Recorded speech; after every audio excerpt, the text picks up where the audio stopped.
The red dust of Kepler 442b swirled around Dr. Jin Woo Park as he carefully brushed away centuries of dirt from the strange metal surface. The planet was far from Earth, beyond what most people called the safe zone, but Jin Woo had spent his whole life looking for things that others said did not exist. "Professor Park, you need to see this," called Dr. So-Min Lee from across the dig site. Her voice carried excitement that made Jin Woo drop his tools and hurry over. So-Min stood next to a hole in the ground that had not been there yesterday. The scanning equipment had found something deep below the surface. Something big, something that did not match anything they knew about this dead planet. "The readings are off the charts," Sen said, showing Jin Woo her tablet. "Whatever is down there, it is made of materials we have never seen before, and Jin Woo, it is giving off energy." Captain Dong-Hyun Kim walked over to them. His military uniform was covered in dust, but his hand never left his weapon. The captain had been sent to protect the dig team, though from what nobody had told him. "How deep, Captain?" Kim asked, looking down into the dark hole. 50 m, maybe more, Jin Woo replied. "We need to go down there." "Absolutely not," the captain said firmly. "My orders are to keep you safe. Going into an unknown underground structure on an alien planet is not safe." Jin Woo had expected this. Military people always worried about safety first, but some discoveries were worth the risk. "Captain, we came here to find proof that the precursors existed. This could be that proof. We cannot just walk away because it might be dangerous." The precursors were a mystery that had puzzled scientists for decades. They had left traces across the galaxy, strange ruins, impossible technology fragments, and stories told by alien races about gods who came from the stars. But no one had ever found a complete precursor site. So Min activated her portable lights and lowered them into the hole. The beams revealed smooth walls that seemed to be carved from black stone, but as the light hit the wall, strange symbols began to glow. With a soft blue light, "The walls are reacting to our lights," So Min whispered. "This is definitely precursor technology." Captain Kim spoke into his radio, calling for backup equipment from their ship. If they were going down there, they would do it properly. 2 hours later, the team had set up ropes and safety equipment. Jin Woo went first, followed by Sin and then Captain Kim. The shaft went straight down for 40 m before opening into a vast underground chamber. The chamber was bigger than anything Jin Woo had imagined. The ceiling disappeared into darkness. Above them, the floor was covered in the same black stone as the walls, but it was perfectly smooth and reflected their lights like a mirror. But what took their breath away was what stood in the center of the chamber. A massive black obelisk rose from the floor, reaching up toward the hidden ceiling. It was covered in the same glowing symbols they had seen in the shaft, but these were moving.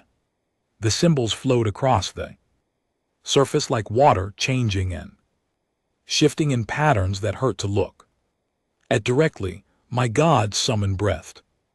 "It is beautiful." Jin Woo approached the obelisk carefully. His instruments were going crazy, showing energy readings that should not be possible. The artifact was not just old, it was actively doing something. "Professor, maybe we should not get too close," Captain Kim warned, but Jin Woo was already reaching toward the surface. "Wait," some men called out. "Let me scan it first," but Jin Woo could not Wait, he had dreamed of this moment his whole life. His hand touched the black surface, the world exploded into light and sound. Images flooded Jinwoo and LT Unk and GTS mind, star maps showing galaxies he had never seen, technical drawings of ships and weapons that looked impossible, and faces, alien faces that looked kind and wise and sad. The obelisk began to hum, a deep sound that they felt in their bones. The symbols moved faster now, spiraling up the surface in complex patterns, and then, impossible as it seemed, the artifact began to speak, not with words, but directly into their minds. Jinwoo heard it first, then so men, then even Captain Kim. We have waited so long, the voice said. We hoped you would find us before it was too late. Who are you? Jin Woo asked out loud, though he somehow knew the voice would hear his thoughts. We were the Guardians, you call us precursors. We built this for you, for humans, for this moment. Solman stepped closer, her scientific mind fighting with what she was experiencing. Built what for us? The chamber filled with holographic images, ships unlike anything humanity had ever built, appeared in the air around them, weapons that bent space itself, technology that seemed to work by pure thought. The tools you will need for what is coming. The voice continued. We could not stop them, but you can. You must stop who? Captain Kim demanded, his soldier instincts taking over. The holograms changed, showing massive fleets of dark ships, alien faces that looked cruel and hungry, planets burning under their attack. The very empire comes. They have been sleeping, but our signal will wake them. They will want what you have found. They will try to take it. Jinwoo felt cold despite the warm air in the chamber. What signal? The signal this obelisk sends when activated by human touch. It tells the galaxy that you are ready to inherit what we built, ready to become what we could not. The images showed more ships, but these were different, sleek and powerful, with humans at their controls. The ships moved like living things, striking with precision that seemed impossible. The Stormbreaker fleet, the voice said, with something that might have been pride, built from our knowledge and your courage, but you must build them quickly. The Vari will come within one cycle of your sun, 1 year. Soman translated, her voice shaking. How do we build these ships? Jinwoo asked. We do not have this technology. Now you do. The obelisk pulsed, and new information flooded their minds. Manufacturing processes, material formulas, power systems that worked on principles human science had never dreamed of. Captain Kim was already speaking into his radio, calling for immediate evacuation. He understood what this meant better than the scientists. Humanity was about to be tested in ways it had never been tested before. As they prepared to leave the chamber, Jinwoo looked back at the obelisk. The symbols had stopped moving and were now glowing with steady light. Why us? He asked. The voice came one last time, filled with something that might have been hope. Because you never give up. Because when faced with the impossible, you find a way. Because you are humanity. The chamber fell silent, but the knowledge remained, burning in their minds like a fire that would chain everything. Admiral Hijin Choi stood in the main laboratory of the Earth Defense Command, watching the greatest minds of humanity struggle with knowledge that should not exist. 3 weeks had passed since the discovery on Kepler 442b, and the artifact's data was turning everything they knew about science upside down. The energy requirements alone should be impossible, Dr. Tjo Yun muttered, staring at holographic displays that showed ship designs floating in the air. These weapons would need more power than our entire planet produces. Dr. Sin Lee looked up from her workstation. Dark circles under her eyes showed she had not slept much since returning from the dig.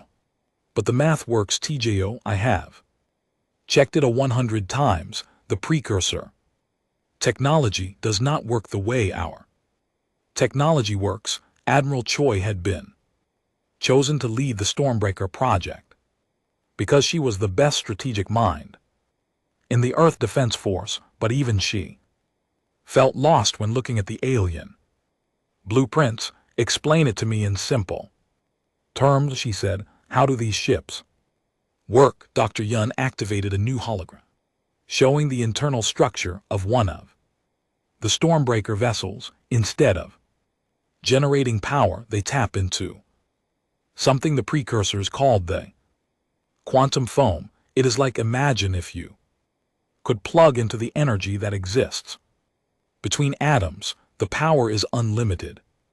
And the weapons? Admiral Choi asked. They do not destroy things in the normal way, so men answered. They change the rules of physics in small areas. Stormbreaker cannon can make space itself tear apart. The enemy ship simply stops existing. Admiral Choi felt a chill run down her spine. Humanity was about to inherit weapons that could unmake reality itself. But they had no choice. The long-range sensors had already detected movement. The outer systems, something big was coming toward Earth. Dr. Jin Woo Park entered the laboratory carrying a tablet full of new translations from the artifact. His hair had turned gray in the past 3 weeks from the stress of processing precursor knowledge. I have good news and bad news, he announced. The good news is that I have figured out how the ship AI systems work. The bad news is that they are not really AI systems. Everyone stopped what they were doing and turned to look at him. What do you mean? Admiral Choi asked. Jin Woo activated his tablet and a new hologram appeared. This one showed a complex pattern of light that seemed to move and think. The precursors did not just leave us technology, they left pieces of themselves. Each ship is designed to carry a precursor consciousness, a digital ghost if you will. These consciousnesses will help human crews operate the ships. Dr. Yun stepped closer to examine the pattern. You mean the ships will be controlled by dead aliens? Not controlled, Jin Woo corrected. Guided. The precursor consciousnesses will work with human crews. They understand the technology, but they need human intuition and creativity to use it effectively. Admiral Choi thought about this. Working with alien minds was not something they had trained for, but if it was the only way to save humanity, they would learn. How long do we have? She asked. Soman checked her latest sensor readings.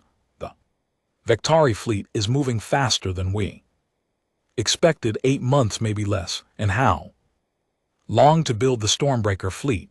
If we start construction immediately and use every shipyard on Earth and Mars, we might be able to build 12 ships in 10 months, Dr. Yun replied. Admiral Choi did the math in her head. They would be cutting it very close. Then we start today. I want construction teams working around the clock. We will need volunteers for the crews. About that, Jin Woo said quietly. The precursor consciousnesses are very specific about who can crew these ships. They can only work with humans who have certain mental patterns. Natural pilots, strategic thinkers, people who can adapt quickly to new situations, Admiral Choi nodded. She had expected this would not be simple. Over the next few days, the construction began, massive shipyards in Earth orbit started building the Stormbreaker vessels using materials and techniques that had never been tried before. The ships were huge, each one a kilometer long and bristling with weapons that hurt to look at directly. The first ship's hull was completed. After 2 months, Admiral Choi stood in the observation deck watching the sleek black vessel take shape. It was beautiful and terrifying at the same time. Admiral Cyan called from her station, "We are ready to install the first precursor consciousness." Admiral Choi walked over to the central control panel where a new device had been built. It looked like a crystal sphere surrounded by circuits that seemed to grow rather than be manufactured. "Are you sure this is safe?" she asked. Jinwoo looked nervous but determined. "The consciousness has been waiting for millions of years to do this. It wants to help us." He activated the device. The crystal sphere began to glow, and suddenly the air in the room felt different, like someone else was present. "Hello," a voice said directly into their minds. It was the same voice they had heard in the chamber, but somehow warmer now. "I am called Keeper of Stars by my people. I will guide your first ship." Admiral Choi found her voice. "What do you need from us?" "Captain who thinks like fire and moves like water, someone who can make decisions in the space between heartbeats." "Do you have such a person?" Admiral Choi smiled for the first time in weeks. "I know exactly who you need." 3 days later, Captain Yan Haisong stood on the bridge of the first Stormbreaker ship. She had been chosen from thousands of candidates because her test scores showed exactly the kind of mind the precursor consciousness could work with. The ship was called the Thunderstrike, and as Yanhei touched the control systems, she felt Keeper of Stars' presence merge with her thoughts. It was strange but not unpleasant, like having a wise teacher sitting next to her ready to help. The ship responds to thought as much as touch, Keeper of Stars explained. "Think of where you want to go, and we will take you there." Yanhai thought about moving forward, and the Thunderstrike began to move with impossible smoothness. No vibration, no sense of acceleration, just movement that felt as natural as walking. "This is incredible," she breathed. "This is just the beginning," Keeper of Stars replied. "Wait until you see what we can do in battle." Back in the laboratory, Admiral Choi watched the test flight through the monitors. The Thunderstrike moved like a living thing, responding to its captain's thoughts with perfect precision. 11 more ships to go," she said to herself. Dr. Yun looked up from his calculations. "Admiral, I have been thinking about the Victari. Why are they coming? What do they want?" Admiral Choi had been wondering the same thing. According to the precursor data, they are an empire that conquers other species. They probably want the technology we found.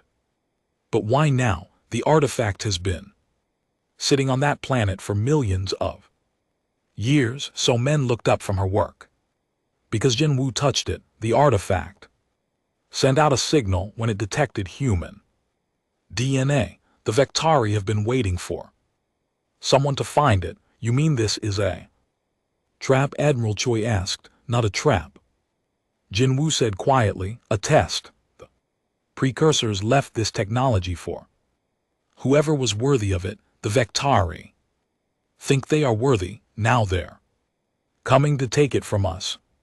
Admiral Choi looked out at the stars through the laboratory windows. Somewhere out there, An alien fleet was heading toward Earth, with the intention of destroying humanity and taking their technology. Then we will show them they are wrong. She said firmly, we will show them what humans can do when we refuse to give up.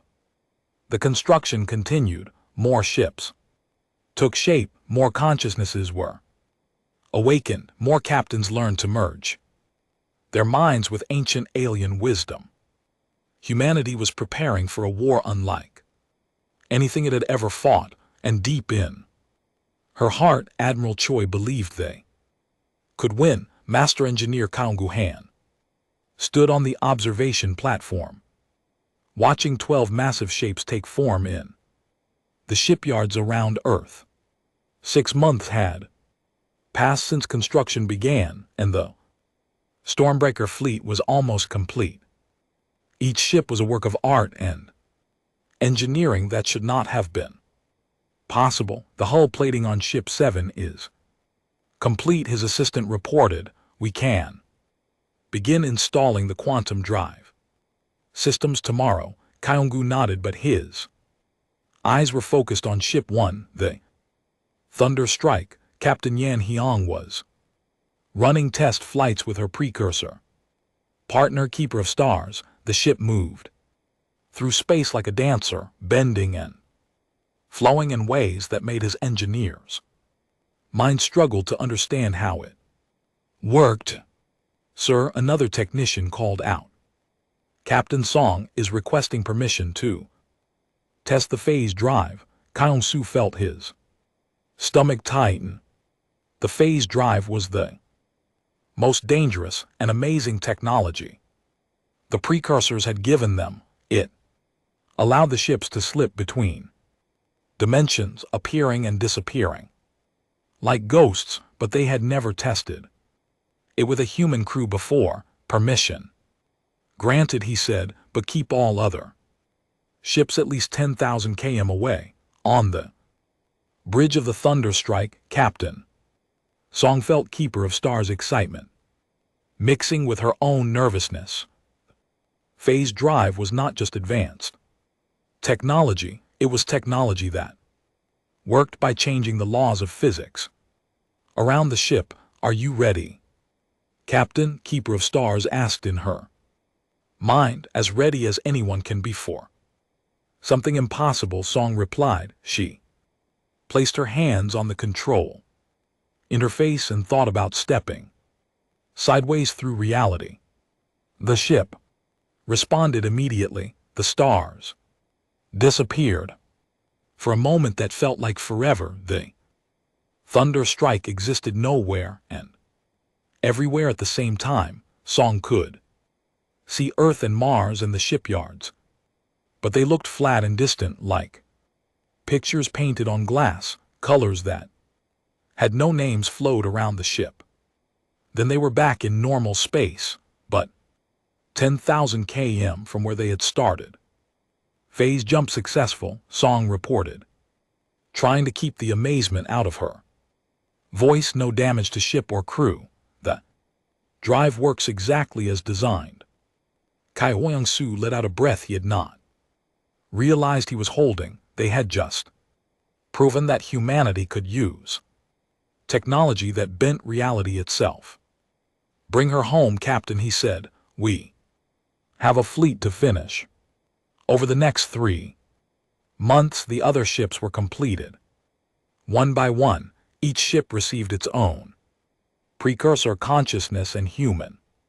Captain Minyu Park took command of the second ship, the Lightning Strike. His tactical mind impressed his precursor partner, a consciousness called Stormwalker. Captain Unjai Kang commanded the third ship, the Starbreaker. Her fearless nature made her perfect for working with a precursor consciousness named Void Singer, who specialized in weapon systems. Each ship was unique, designed for different roles in battle. Some were fast scouts that could phase in and out of reality to gather information. Others were heavy assault ships with weapons that could crack planets. A few were support vessels that could repair other ships or provide cover with defensive systems. But all of them shared one thing: they moved and fought in ways that no human ship had ever been able to match. Admiral Choi stood in the command center, watching the final tests. The 12 ships of the Stormbreaker fleet flew in formation, their black holes reflecting the light of Earth's sun. They were beautiful and deadly, like sharks made of starlight. Long-range sensors are picking up movement in the outer system. Dr. So-Mini reported from her station. The Vector fleet is 2 weeks out. Admiral Choi nodded. They had finished the fleet just in time. What are we looking at? She asked. Smen's face was pale as she read the sensor data. 1,047 ships, including several that are very large. The main screen showed blurry images of the approaching fleet. Even at this distance, it was clear that the Vectari ships were massive and heavily armed. The largest ships looked like floating cities bristling with weapons. Their flagship is 3 km long, so men continued. Energy readings suggest it could destroy a moon. Admiral Choi felt fear try to creep into her heart, but she pushed it away. Fear was a luxury they could not afford. Send a message to all Stormbreaker captains, she ordered. Final briefing in 1 hour. The captains gathered in the command center aboard Admiral Choi's flagship. They were humanity's best pilots and tacticians, but they all looked nervous as they studied the images of the approaching Vectari fleet. They outnumber us almost 100 to 1, Captain Song observed. Yes, Admiral Choi agreed, but they have never fought ships like ours before. She activated a holographic display showing the Stormbreaker fleet capabilities. Our ships can phase between dimensions. We can appear behind their lines, strike, and disappear before they can respond. Our weapons can tear holes in space itself, and we have something they do not have. On what is that? Captain Park asked. We have the precursor consciousnesses guiding us. They have fought the Vectari before millions of years ago. They know their weaknesses. Keeper of Stars spoke through the ship's communication system, his voice reaching all the captains at once. The Vari are powerful but predictable. They rely on overwhelming force and brutal tactics. They do not adapt well to new strategies. This will be their weakness. Stormwalker's voice joined in. They also underestimate other species. They will expect you to run or surrender. They will not be prepared for humans who fight back. Admiral Choi looked at each captain in turn. The plan is simple. We let them enter the inner system. When they are committed to their attack, we phase in from multiple directions and hit their command ships. If we can break their leadership, their fleet will fall apart. Captain Kang raised her hand. What if they do not fall apart? What if they keep fighting? Then we keep fighting too, Admiral Choi replied. Because that is what humans do. We do not give up. 2 days later, the Vectari fleet reached the edge of the solar system. Their ships were even more impressive up close.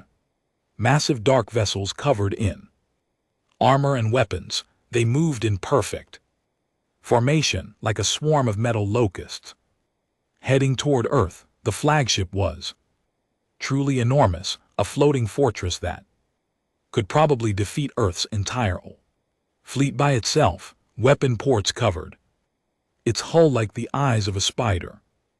Incoming transmission, so men reported. Admiral Choi nodded. Put it on screen.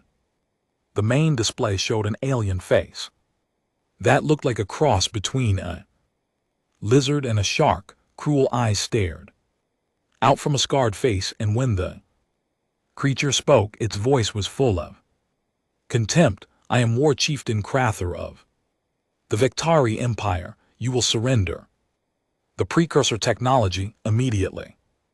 Your ships will be destroyed and your planet will be conquered. You have 1 hour to comply. Admiral Choi stood up and faced the screen. This is Admiral Hein Choi of the Earth Defense Force. We reject your demands. If you want our technology, you will have to take it. Crather's face twisted into what might have been a smile. So be it. Your species will serve as an example to others who think they can defy the Empire. The transmission ended. Admiral Choi turned to her communications officer. Send the signal to all Stormbreaker ships. Operation Thunderclap is now active around the solar system. 12 ships that should not have existed prepared to fight an enemy that had conquered 1,000 worlds. The Stormbreaker fleet was about to show the galaxy what humanity could do when pushed to the edge. In her mind, Captain Song felt Keeper of Stars' presence grow stronger. Are you ready, my friend? The ancient consciousness asked. Let us find out, Song replied, and thought the thunder strike into its first combat phase jump. The real war was about to begin. War Chieftain Crater stood on the bridge of his flagship, the World Burner, watching the small blue planet grow larger on his screens. In all his years of conquest, he had never seen a species so foolish as to reject surrender when facing the full might of the Vari Empire. Sir, his weapons officer reported, we are detecting only 12 enemy ships. They appear to be holding position near the 4th planet. Crater laughed. A sound like grinding metal whips against over 1,000. These humans are either incredibly brave or incredibly stupid. Shall we destroy them now? His tactical officer asked. No, Crater replied. Let them come to us. I want to see what technology they think can save them before I crush it. But deep in space, the 12 ships of the Stormbreaker fleet were not waiting to be destroyed. They were preparing to change everything the galaxy knew about warfare. Captain Yan Hyang felt the thunder strike respond to her thoughts as she guided the ship into position around her. The bridge crew worked with perfect coordination, their minds linked to the ship systems through precursor technology that made thinking and acting the same thing. All ships report ready, her communications officer announced. Keeper of Stars, are you ready? Song asked her precursor partner. I have been ready for this moment for 3 million years, came the reply in her mind. The Victari destroyed my people's bodies, but they could not destroy our desire for justice. Song nodded and opened a channel to the other Stormbreaker ships. All captains, this is Song. Remember the plan. Hit fast, hit hard, and do not let them adapt to our tactics. Captain Minyu Park's voice came back from the lightning strike, ready to show them what humans can do. Captain Yunji Kang added from the Starbreaker, let us light up the sky. Song took a deep breath and gave the order that would change galactic history. All ships phase jumped to attack positions, execute operation Thunderclap. Reality bent around the Stormbreaker fleet. One moment the 12 ships were holding position near Mars. The next moment they appeared scattered throughout the Viri formation like deadly ghosts materializing from nowhere. The thunder strike phased in directly behind the World Burner, so close that Song could see individual weapon ports on the massive ship's hull. Without hesitation, she fired. The Stormbreaker's main cannon did not shoot energy or projectiles. Instead, it tore a hole in the fabric of space itself. The beam struck the world burner's rear shields and simply erased them from existence. Impossible, Kazor roared as his ship shuddered under the impact. Where did they come from? All around the Vectari formation, similar scenes were playing out.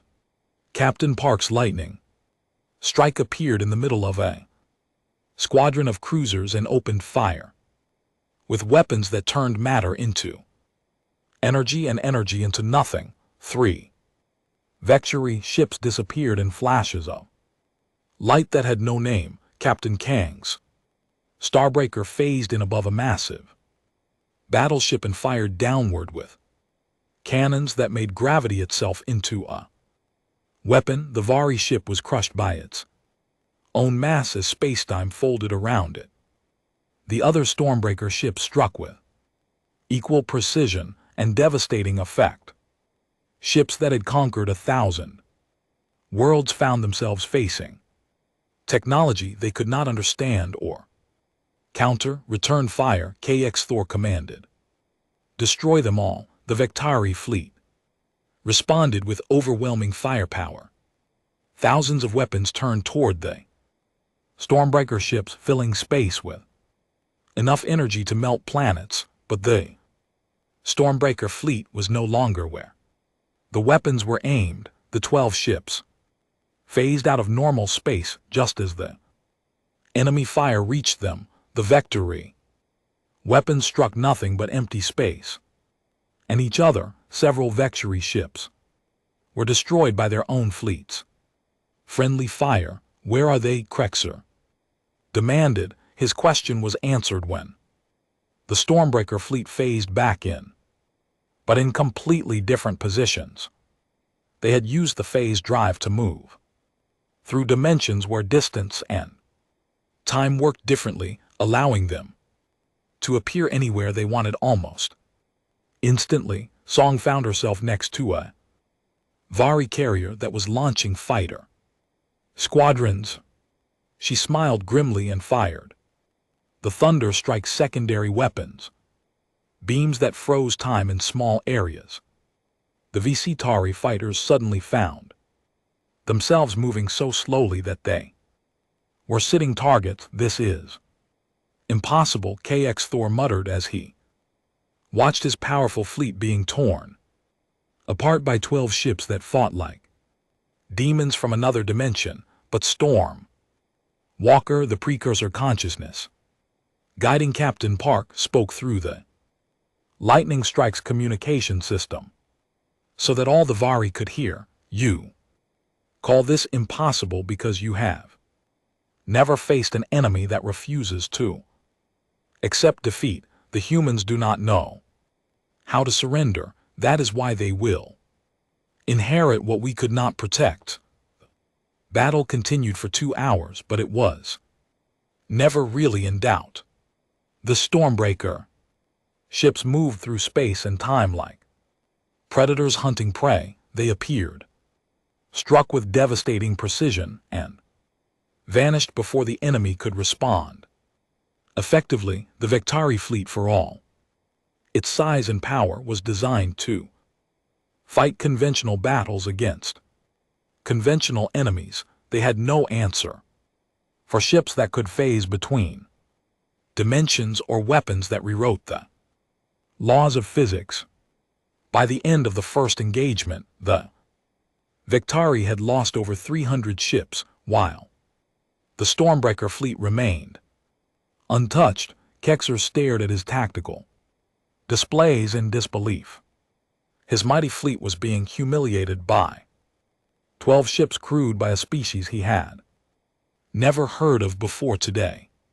Sir, his communications officer said nervously, we are receiving surrender requests from 47 of our ships. They are asking permission to retreat. No retreat, Kazor roared. We are the Vector Empire. We do not run from primitive species. But even as he spoke, more ships were breaking formation and trying to escape.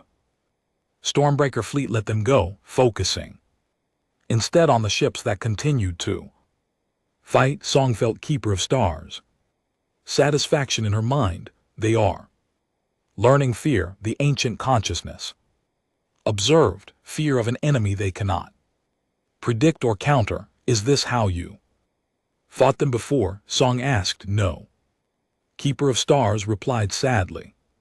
Before we tried to match their strength with strength, we built bigger ships and more powerful weapons, but we forgot that the greatest weapon is not size or power. It is the refusal to give up when everything seems lost. The battle reached its climax when Song led the Thunder Strike in a direct assault on the world burner itself. The massive flagship turned all its weapons toward her ship, filling space with enough firepower to destroy a small moon.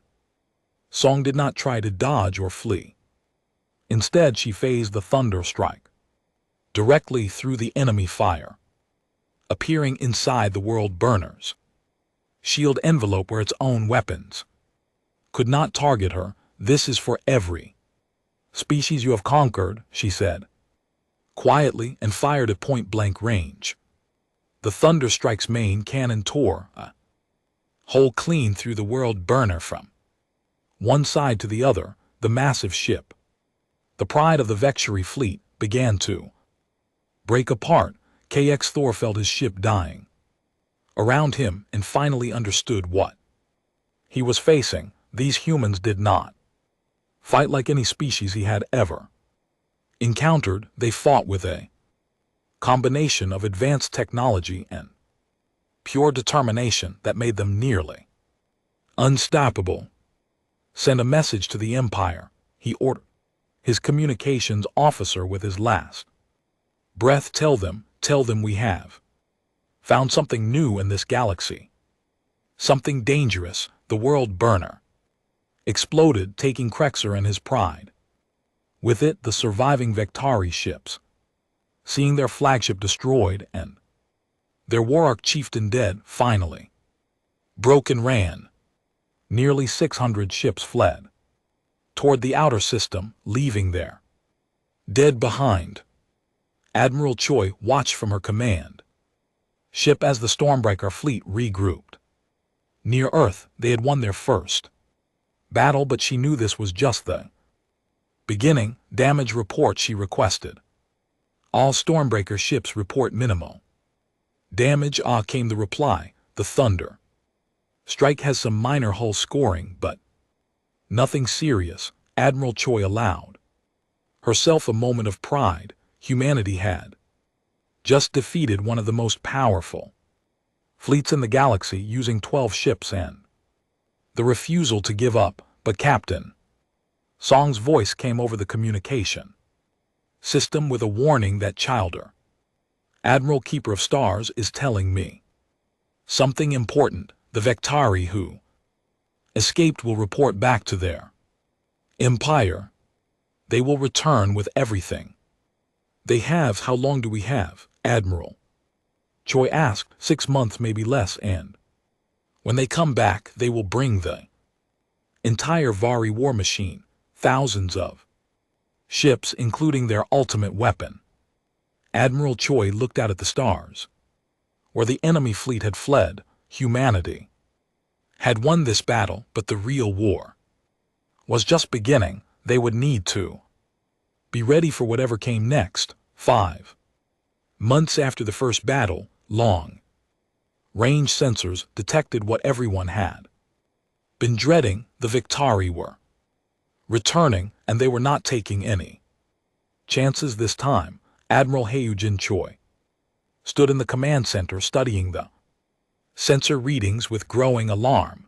The enemy fleet was massive beyond anything they had imagined possible. Final count is 12,700 ships, Dr. Sin Lee reported, her voice barely steady, including Alliance vessels from 6 different conquered species and the world ender. Admiral Choi asked, though she already knew the answer. Confirmed. The Moon-sized battle station is at the center of their formation. Our computers estimated has enough firepower to crack planets. Admiral Choi closed her eyes. For a moment, even with all their victories humanity was about to face impossible odds, the Stormbreaker fleet had proven deadly against conventional enemies, but this was something beyond conventional warfare. Dr. Taeju Yun looked up from his research station. Admiral, I think I have found something in the precursor data, something we missed before. What is it? She asked. The artifact on Kepler 442b contained more than just ship designs and weapon blueprints. There are records of something called the Ascension Protocol. Admiral Choi walked over to his station. Explain. The precursors face the same situation we are facing now. Overwhelming enemy numbers, impossible odds, so they developed a way to temporarily expand human consciousness to their level. So Min looked up from her sensors. What does that mean? Exactly. It means, Dr. Yun said quietly, that a human mind can be merged completely with a precursor consciousness. The human would gain all their knowledge and understanding of space and time. But what? Admiral Choi asked. But they might not be human anymore when it is over. Admiral Choi thought about this. The choice was clear: remain human and lose everything, or sacrifice their humanity to save their species. Can it be reversed? She asked. The data is unclear. Some precursors who underwent the process were able to return to normal. Others were changed forever. Admiral Choi opened a communication channel to all Stormbreaker ships, all captains. Emergency meeting in 1 hour. We need to discuss our options. The 12 captains gathered via hologram in the command center. Each one looked tired from months of preparation and training, but their determination had not wavered. Captain Yan Haisong spoke first. The Ascension Protocol, Keeper of Stars, has been telling me about it. He says it is our only chance against the world ender. What exactly would happen to us? Captain Minyu Park asked. Storm Walker's voice came through the lightning strikes communication system. Your minds would expand to encompass space and time as we understand them. You would be able to control your ships through pure thought, coordinate attacks across multiple dimensions, and understand your enemy's actions before they make them. Captain Yunji Kang leaned forward. At what cost? Void Singer, her precursor partner, answered. Honestly, you might lose what makes you human, the way you think, the way you feel, the way you see the universe. All of it could change forever. The captains were quiet for a long moment. They were being asked to sacrifice not just their lives but their very souls for the chance to save humanity. I will do it, Captain Song said finally. If it gives us a chance to win, I will do it. One by one the other captains agreed. They knew the risks, but they also knew what would happen to Earth if they failed. Admiral Choi felt proud and heartbroken at the same time. These brave people were willing to give up everything to save their species. Very well, she said. Dr. Yun, prepare the Ascension Protocol. We begin. Immediately, the process took place aboard each Stormbreaker ship. Simultaneously, the captains lay in specially constructed chambers while precursor technology merged their minds with their alien partners. Captain Song felt Keeper of Stars consciousness flowing into hers like water filling an empty cup, but instead of being overwhelmed, she found her own thoughts expanding to match his vast understanding. Suddenly she could see space and time as a single fabric that could be folded, twisted, and torn. She understood how the phase drives worked, not just mechanically but as expressions of will upon reality itself. And she could feel the other captains undergoing the same transformation. Their minds were linking together into a network of consciousness that spanned the solar system. Are you still you? Admiral Choi asked when the process was complete. Song opened her eyes, and for a moment Admiral Choi was looking into the gaze of something that was both human and far more than human. I am Song, but I am also keeper of stars, she replied in a voice that harmonized with itself. I remember being afraid of spiders as a child, and I remember watching stars being born billions of years ago. I am what I was and what I need to be. The other captains reported similar experiences. They retained their human memories and personalities, but now possessed understanding that no human mind should have been able to contain. 3 days later, the Vector Coalition fleet entered the solar system. Their formation stretched across millions of kilometers, a cloud of dark ships surrounding the massive sphere of the world ender. This time there was no communication, no demands for surrender. The Vectari intended to destroy everything and take the precursor technology from the wreckage. All Stormbreaker ships prepare for final battle, Admiral Choi commanded, but the 12 ships were already moving before she finished speaking. Ascended captains no longer needed verbal orders. They thought and acted as one mind distributed across 12 bodies. The Stormbreaker fleet phased into attack formation around the enemy fleet. But this time they did not appear randomly. They materialized in perfect coordination, each ship positioned to support the others in ways that made their formation into a single weapon. The World Ender fired first, its main cannon unleashing enough energy to melt continents, but the beam struck empty space. The Stormbreaker ships had phased out of normal time, moving through dimensions where cause and effect worked differently. They reappeared behind the massive battle station and fired in perfect unison. 12 beams of twisted spacetime struck the World Ender shields and began tearing them apart layer by layer.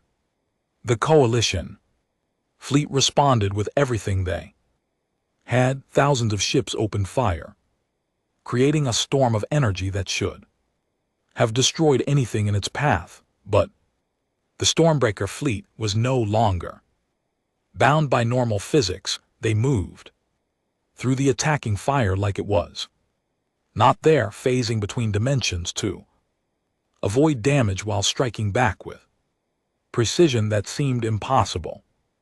Captain Song felt her consciousness stretch across multiple realities at once. She was piloting the Thunder Strike, but she was also coordinating with Captain Park's flanking maneuver, supporting Captain Kang's assault on the enemy carriers, and calculating the orbital mechanics needed to use Jupiter's gravity to accelerate the attacks.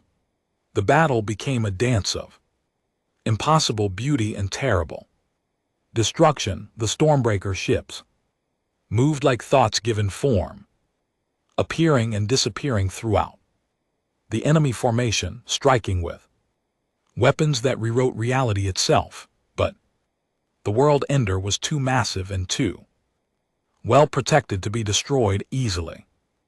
Its shields regenerated almost as fast as the Stormbreaker ships could damage them. We need to get inside, Song realized, speaking to all the captains through their linked consciousness.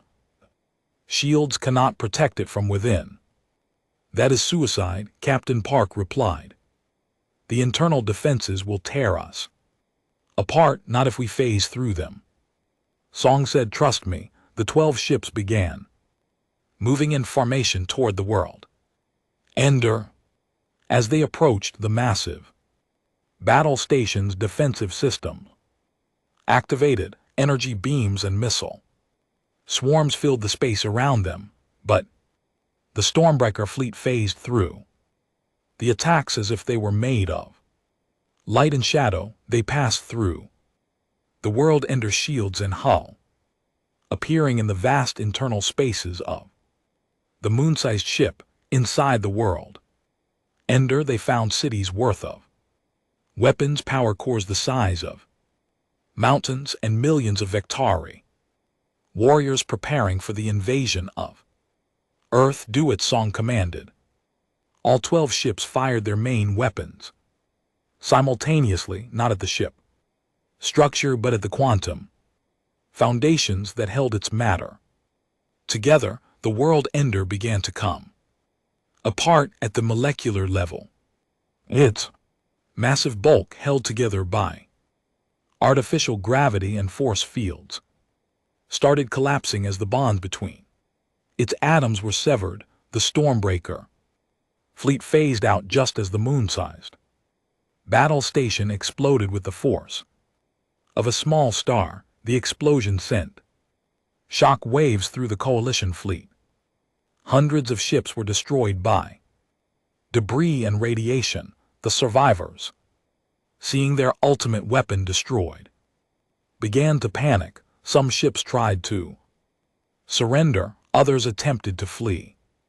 Most simply stopped fighting and drifted in space, their crews too shocked to respond. But Captain Song was no longer entirely human, and she felt no mercy for an enemy that had come to destroy her species. Finish them, she commanded, and the Stormbreaker fleet began hunting down the survivors with the methodical precision of predators. The battle lasted 6 more hours. When it was over, the coalition fleet had been completely destroyed, 12,000 ships reduced to wreckage and radiation, but the victory came at a terrible cost. Admiral Choi tried to contact the Stormbreaker ships and found that the captains could barely remember how to speak with normal